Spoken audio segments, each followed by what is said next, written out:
So it's Kirk and Danielle yet again, and we're talking about making compost tea.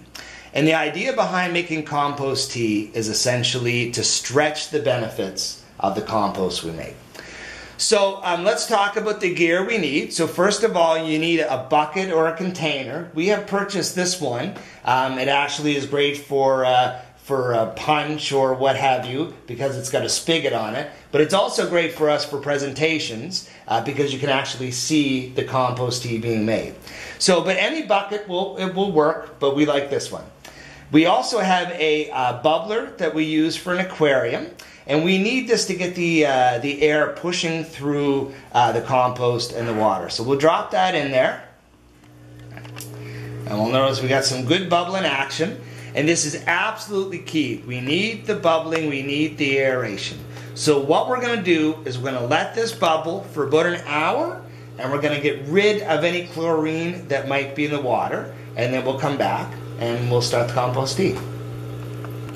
So we've let this aerate for about an hour. We've got some good bubbling action there. So what we're going to do before we add the compost is we're actually going to add some molasses, and we're going to use organic molasses, about a tablespoon's worth. And what this is going to do is this is going to get the microbes in our compost really excited, and they're going to expand. And this is a key part. So it's just about a teaspoon, a tablespoon of it. We bought a container and we've been using it for well over a year. So we're going to let that go, and maybe we'll give that just a quick stir so we don't have it all kind of flipping around the bottom. Looks good. Amazing how appealing the compost tea actually looks from this perspective. So now we've got this bubbling, and the next step is we're going to add compost. And we're going to add about 2 cups, a cup and a half to 2 cups of our worm casting. So we've got it here. One of the tricks we found in the past is when we dumped all of this into the mixture we've got going, is that when we went to apply this mixture, and it ended up kind of gummed up. So today what we're going to do is we're going to actually put this compost into a sock. So a cheesecloth would work, all kinds of opportunities. We just happen to have a sock. I actually happen to have a sock that I just wanted that didn't have a matching one, had a hole in.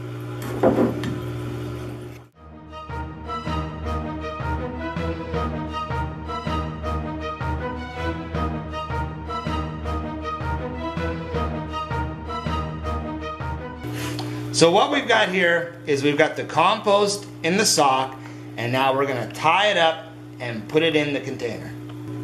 So we've got the sock, we've got it filled with compost, we've got it tied at the other end, and what we're going to do is we're going to drop that in there just so it's slightly submerged, and then we're going to take this clip, we're going to tie it there, and there we go. And so what's going to happen is this will actually bubble for the next 48 to 72 hours. Once it's done, what we're going to do is we can apply it to plants just as it is, but what's more common is actually to spray it. We've got some different types of spray bottles. This is actually one of the more industrial size ones that we'll use, but we can also just use a spray bottle. And what the research tells us is that if you actually apply this directly to the leaves as well as to the roots, we see both an advantage for feeding, but also for disease suppression. But at the end of the day, the best part about making compost tea is it's a way to stretch the compost. So out of one of the small worm bins that Danielle and I made earlier in the session, we can get 4 to 6 different batches of compost tea from just one worm bin per harvest. So making compost tea, it's great, it's easy, it's fun, and your plants are going to love you for it.